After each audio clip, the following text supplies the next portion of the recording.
特朗普咁啊攞美國政府嘅錢走去買 Intel，咁又賺咗幾倍嘅冚賺，一年做7000億嘅生意賣樓，就香港房地產商10年都買唔到咁嘅生意啦。A 股都未翻去2015年嗰個高位嘛，2015年就開始到5000幾點，做快6000點嘛。當年咧其實都係中央撳佢落啦，所以2016年咧 A 股都大跌啦。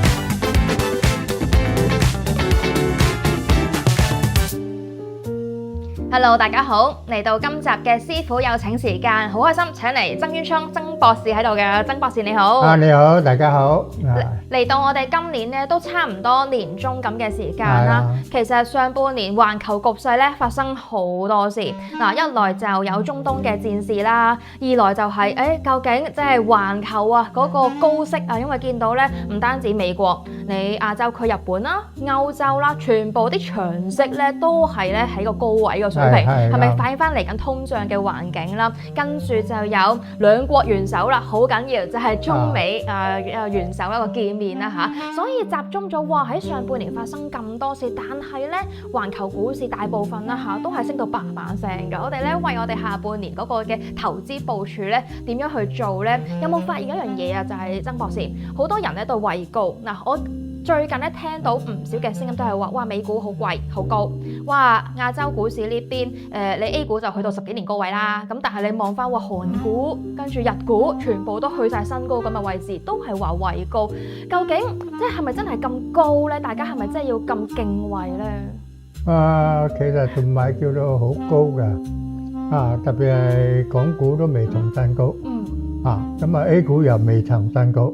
創新高嘅係美股啊、日股啊、韓股啊、新加坡股啊呢啲其他地方呢個其實你話創新高美股同日股咧就係的確係有好多好消息佢哋賺好多錢你睇巴菲特啦，巴菲特喺2-3年前突然之間大舉入市買入股巴菲特一向係我好崇拜佢㗎嘛佢突然之間咁樣買入股的確俾佢賺咗好多錢嘛連特朗普都突然之間喺舊年攞美國政府嘅錢走去買 Intel，咁又賺咗幾倍，由20幾蚊賺到而家100幾蚊啊！賺幾倍，即係佢幫美國政府賺錢啫嘛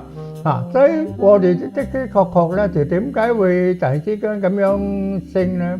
就佢哋真係有業績所以好多人就畏高。就係講翻嚟香港有一隻叫做匯豐㗎，咁最近都好多人畏高啊，話哇升咗100蚊啊，好恐怖啊！冇理由啊，點可以升100蚊？但係嗰啲話點可能可以升100蚊咧？佢哋唔記得好多年前匯豐都係100蚊㗎嘛，好多年前匯豐都係百幾蚊，只不過咧佢曾經跌到唔清楚，咁佢又好低位咧就回升，咁嗰啲人咧就唔記得佢曾經都係百幾蚊，所以佢而家只不過咧俾走翻去原位嘛，有咩好畏高咧？一啲都唔需要畏高㗎嘛。咁我以前點解會跌到唔清唔楚？我諗一個好大嘅原因咧就係佢曾經係一個收息股嚟㗎嘛。特別有好多咩慈善基金啊，長期揸好大量嘅匯豐攞佢嘅股息嚟做慈善。咁2020年COVID-19，英國政府擔心成個財政出問題啦，就禁止所有嘅銀行，唔係淨係匯豐，所有嘅喺英國註冊嘅銀行唔准派股息。咁唔准派股息就令到呢啲咩慈善基金冇錢做慈善，咁沽咯，換股咯。咁沽啊，沽到變成200蚊。好多人就忘記咗呢段歷史嘛。所以只係睇到佢，哇！而家點解可以升成咁畏高？其實畏高應該係咩咧？佢100蚊升到500蚊，咁你話畏高啦。佢100蚊跌翻200蚊，200蚊升翻100蚊，其實係恢復翻以前正常嘅情況嘛。呢種畏高咧，係咪我哋投資者有呢個創傷後遺症？即係你唔單止匯控嗰陣時可能經歷疫情，其實你連啲科網龍頭咧，就算升到咁上下就話，哇升到咁，哇或者個創辦人咧咁叻嘅話，會唔會有啲政策整頓㗎？咁好似好多嘢去擔心。有的確係有咁嘅擔心，因為有啲科技股的確係喺幾年前咧就遇到中央出手。因為中央有時咧睇到有啲科技公司太大到有一種壟斷嘅地位之後，咁啊中央都唔支持壟斷，都鼓勵競爭，所以幾年前咧中央出手去整頓騰訊啊、阿里巴巴啊、美團啊呢啲壟斷企業，咁啊希望會有競爭。咁一出手咧，咁啊大家都聽過呢句話咧，一整就死。咁一整之後咧就卜一下就跌到唔清楚。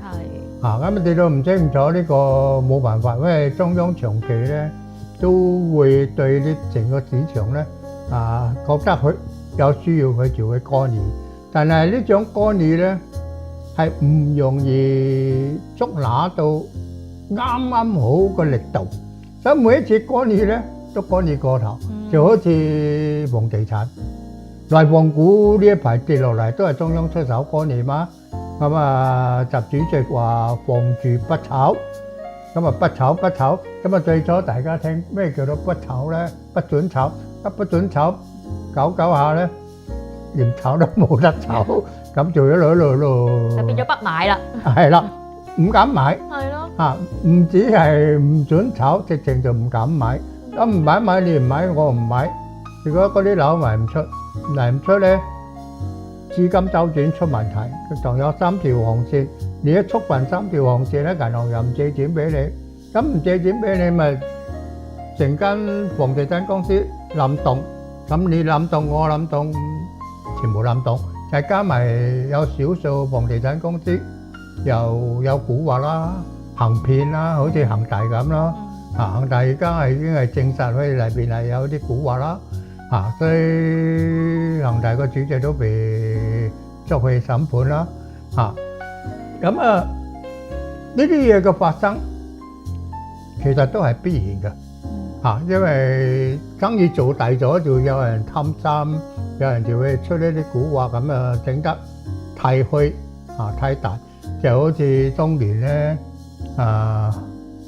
嗰啲房地產公司好似恒大，一年做7000億嘅生意賣樓，哇！香港房地產商10年都賣唔到咁嘅生意啦，咁啊碧桂園做1萬億嘅生意，個生意擴得太大，咁啊擴得太大，佢資金唔夠嘛，咁啊就借咯，咁啊就變成咗大家嘅呢個借貸過分借貸，過分借貸爆煲係遲早嘅問題。就算中央冇出手，佢最後都會自己爆煲。只不過中央出手咧，令到佢早一啲爆煲。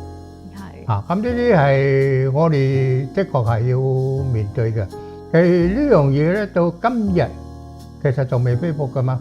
所以頭先我一早就話，其實 A 股都未翻去2015年嗰個高位嘛，2015年上海指數5000幾點就快6000點啊，當年咧其實都係中央撳佢落嚟，所以2016年咧 A 股都大跌嘛，咁投資咧特別係同內地有關嘅股票，我哋的確咧係要面對，時不時中央係會為咗整體嘅利益去出手干預，咁我哋最重要就係要敏感啲，見到中央出手，我哋就要睇下，呢次出手會唔會搞出好大件事？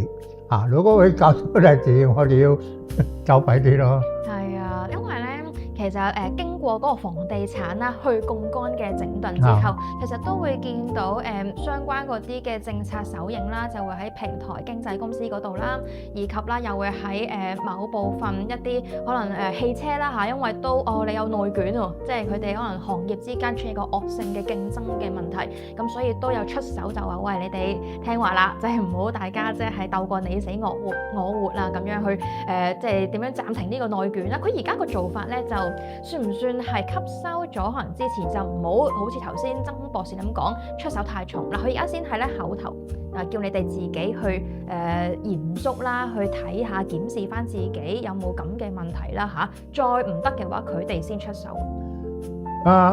中央每一次出手咧，就不可避免咧，都會用力過度所以有時咧就有呢個極端，就去到另外一個極端，即係由0去到100。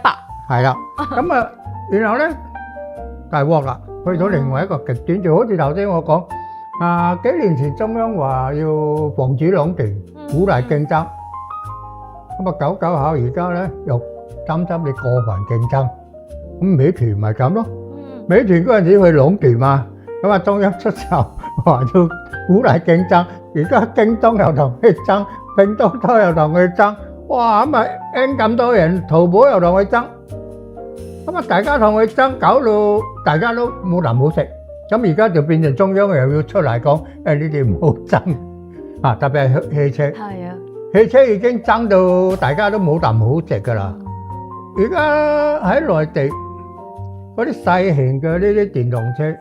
我睇上網去睇3萬蚊，可以買一架車，哇！真係我都唔知夠唔夠成本啊！3萬蚊做一架車嚟賣俾你，呢個零售價3萬蚊，咁會點做？咁如果有人食煙咧，你去內地睇嗰啲咩打火機啊，嗰啲細個嘅打火機，有啲人用1次2次就掉嘅，過去幾十年佢個價錢從來冇變嘅，幾多錢咧？1蚊。咁成本幾多？唔係1蚊啊！咁1蚊賣咗幾十年，冇通脹嘅。咁呢啲咧又係一樣，就係爭到大家冇啖好食咯。因為咧，我記得咧，博士有提過以前有通脹咧，你個股市先係升嘅。剛剛咧嘅數據啦，因為有輸入性嘅通脹咁所以咧都見到內地嗰個 CPI 啦都回升翻啦。但係呢個可唔可以持續落去咧？因為剛才你所提到嗰啲嘅問題啦，或者影響性啦都係咪一個結構性嘅問題先？又唔係叫做結構性嘅問題。而係一個極端去另外一個極端，就係好似頭先我講由鼓勵競爭變成過分競爭。咁過分競爭咧就係產能過度，過剩。咁過剩咧就大家減價。咁越減咧就越大鑊，因為消費者咧就覺得我不如遲啲買，遲啲會平啲。你舊年買個車。係一定係貴過今年買車嘛，咁我明年買車咯。咁大家延遲消費就更加一個惡性循環。所以而家咧石油起價對成個中國嚟講唔係壞事，因為呢個係輸入性嘅通脹，輸入性嘅通脹逼你成本提升，你冇能力再減價，你被逼。即係雖然競爭，但係你都係被逼加價，因為你再減價你就死嘛。所以輸入性嘅呢個通脹反而係幫助中國。全世界都面對而家石油加價帶嚟嘅壞處，唯一冇壞處嘅就係中國，就因為中國正係面對一個好惡性嘅呢個內卷。咁你而家咧輸入性嘅通脹增加咗成本，逼佢哋咧唔可以再繼續減價，係好事嚟嘅。有冇機會趁住今次呢個嘅輸入性通脹啦嚇，咁令到咧A 股同埋港股呢邊咧都可以追翻個落後咧？係可以追翻個落後。咁啊，我不過咧就用另外一個角度嚟睇咧，我哋而家成日講港股升或者港股跌係用恒生指數嚟衡量，其實港股裏邊有好多已經創新高，譬如我頭先講嘅匯豐呢啲咪創新高咯。但係恒生指數成分股裏邊比重佢好高嘅咩騰訊啊、阿里巴巴啊，呢啲仲係離開當年個高位好多。騰訊而家呢個價錢同當年700幾蚊比，仲有一個距離啊。咁啊，仲有一個距離，你要等騰訊升翻700幾蚊，我都唔知係幾時。但係咧，一個有趣嘅嘢係，今日騰訊每一股賺嘅錢，比當年700幾蚊嘅時候，每一股賺嘅錢多好多。咁即係話，其實當年嗰個700幾蚊係虛嘅，700幾蚊係炒起嘅。因為當年700幾蚊嘅時候，每一股賺嘅錢都比唔上今日嘛。所以點解今日咧冇700幾蚊咧？即係今日冇700幾蚊，而當年可以700幾蚊，即係話當年嘅700幾蚊係大家喺嗰度炒作。當年700幾蚊嘅騰訊係 P 幾多咧？係70倍。而家咧，而家10倍、10幾倍，所以而家係叫做平。但係股市有一個好有趣嘅嘢咧，股市從來唔係買平嘢嘅，就好似2年前咧，大家走去買美股，嗰陣時港股係好平嘅。咁但係你講極都冇人買港股㗎，平嘢冇人買嘅。大家買股票咧係買會升嘅股。講翻2014年好有趣㗎。2014年嘅12月咧就係滬港通嘅日子啦。咁我就喺2014年年中，我寫一本書啊。嗰個書咧叫做機不可失，機不可失，好誇張個書名啊！個機不可失，我同人講係咩機不可失？我話 A 股啊！我嗰本書講嘅嘢咧，同全香港所有嘅分析員所講嘅嘢咧，完全相反。因為當時咧就好多香港嘅分析員就咁講，A 股貴過呢個香港嘅 H 股係啦，所以滬港通一通咧，內地嘅錢一定會走嚟香港買平嘅 H 股。咁我就推翻咁多人嘅呢個理論，我話咁多人咧都係錯嘅。我話錢咧永遠都係會買會升嘅嘢，唔係買平嘅嘢。咁所以內地嘅錢係唔會走嚟香港買平嘅 H 股，係調翻轉嘅。全世界嘅錢，特別國際基金係會趁呢個滬港通咧走入去買 A 股。所以我就話咧，大家不妨咧喺2014年咧就去買 A 股咁不過當年2014年冇得買 A 股啦，你要等到滬港通，總之滬港通一通你就走去買 A 股。我出嗰本書嘅時候咧，上海指數2000點，過咗一年咧差唔多6000點。我嗰本書係正確嘅，所有嘅人錯即係我啱。咁我啱嘅唯一道理就係呢個好重要嘅道理，錢唔係去買平嘢，錢係去買會升嘅嘢。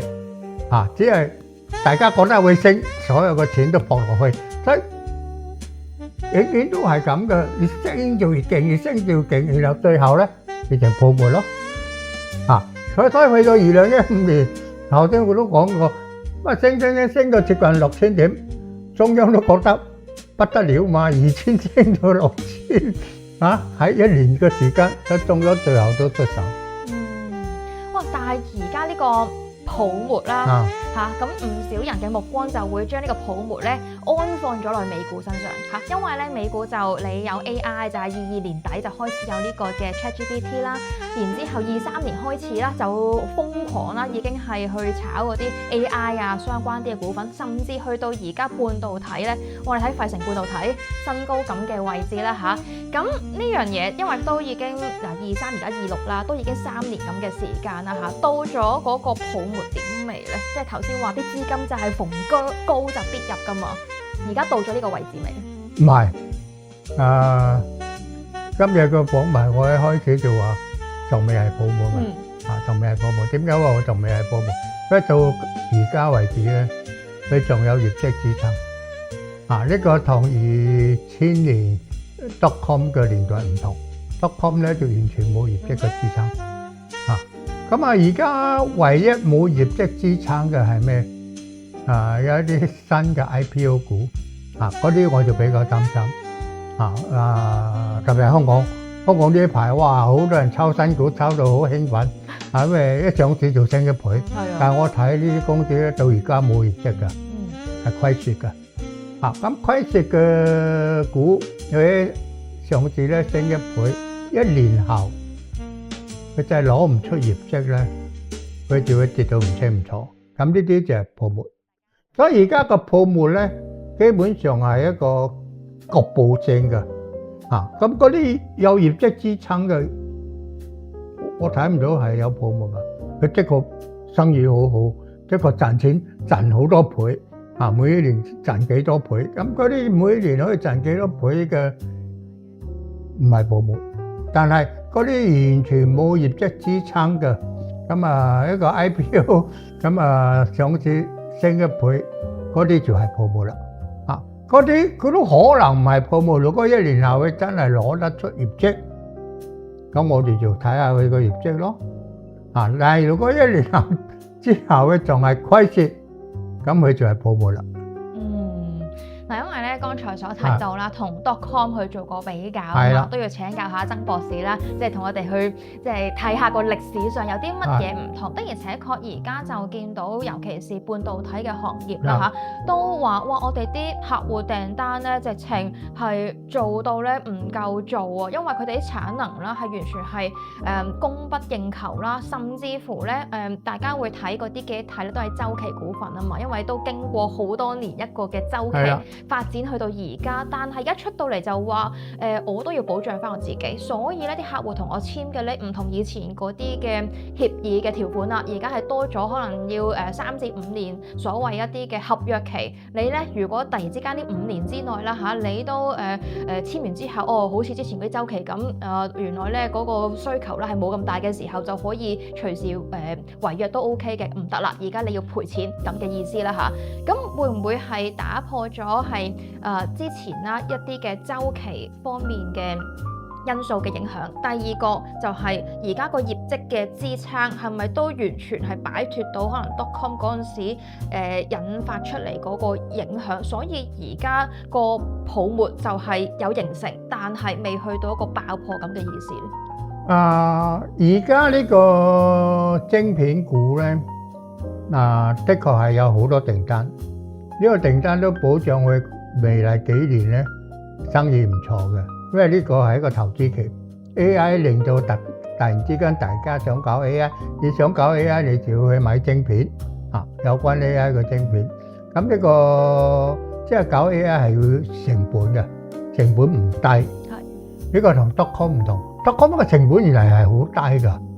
喺嗰個年代，其實阿貓阿狗都可以整個 dotcom 㗎。但嗰時唔係都要起嗰啲互聯網鋪線嘅咩？都有呢啲嘅。唔使嘅，嗰個成本總之就係好低嘅。我諗1萬蚊2萬蚊就可以搞一個 dotcom。即係我開個域名就 OK。你開個域名出嚟，你就可以搞個 dotcom，然後你會宣傳你個 dotcom。咁總之有人信你，咁你咪攞去 IPO 咯。但係嗰個成本好低，即係。好多阿貓阿狗度走去搞，但係而家搞 AI 成本唔低，所以搞 AI 成本唔低嘅情況之下咧，佢係要先去集資攞咗錢，佢就係可以繼續搞落去。如果你做晶片嘅咧，佢霉咗幾年㗎啦，翻去好似頭先講嘅咩匯豐啊，發霉咗幾年又翻嚟。咩中芯國際其實跌過幾年㗎啦，曾經跌到唔清唔楚㗎嘛嚇。咁啊，即係佢係發霉咗幾年，而家又低位升翻嚟，點會係泡沫咧？佢根本都未翻去過去最高位嘅情況嘛嚇。只不過咧就今日經過好多年，突然之間需求又大咗，再加埋中央政府嘅政策。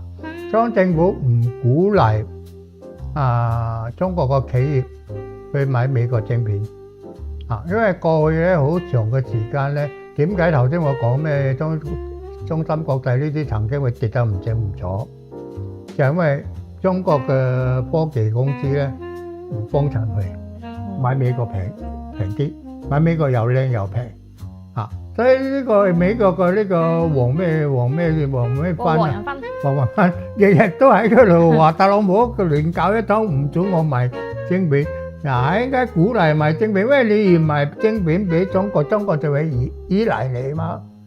咁而家咧就中國發現到過分依賴美國嘅晶片，所以而家反而咧就中央唔鼓勵，甚至不明文咁禁止用美國晶片，咁你焗住要用中國自己做嘅晶片，咁啊令到呢啲晶片公司咧起死回生。其實晶片公司好多都已經接近執笠㗎啦，因為長期咧大家幫襯美國嘛，咁啊最初就係因為其實最初都係因為美國自己搞出嚟㗎嘛，美國經咧就中國用咗美國嘅晶片搞得好勁。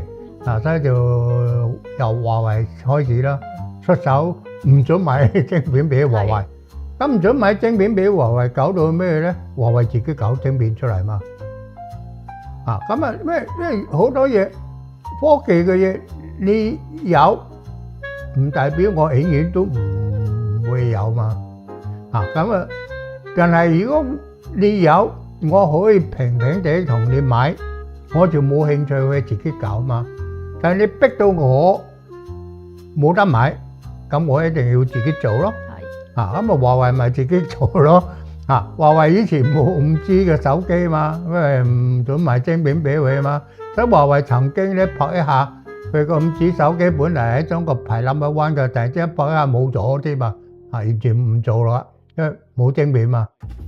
咁啊搞下，後來佢咪自己走出嚟咯，自己又搞自己嘅晶片，自己嘅 operation system， 乜嘢都自己嘅，完全自助，咁啊完全美國冇生意做咯，咁啊而家就越嚟越多呢啲內地嘅公司就幫襯翻內地嘅晶片，所以而家你睇呢一排咧都。有一啲頭先我講有一啲 IPO 咧就冇業績嘅，但係有啲 IPO 都係有業績嘅，特別係嗰啲晶片公司係有業績嘅，咁既然係有業績咧，佢呢啲都唔係泡沫嘛，即係嗰啲冇業績嘅，我哋仲係要觀望，會唔會係泡沫嘛？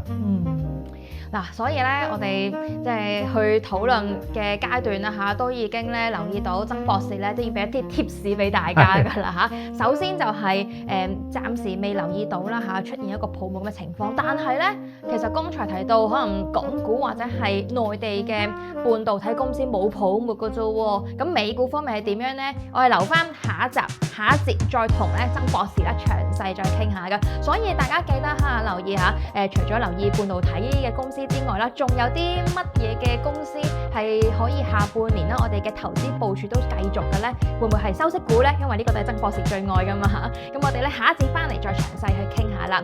好，今集就嚟到呢度，大家啲乜嘢嘅意見歡迎留言話俾我哋知，同埋記得 like 同埋 subscribe 我哋老虎證券嘅 YouTube channel 啦。我哋下集再見啦，拜拜。拜拜。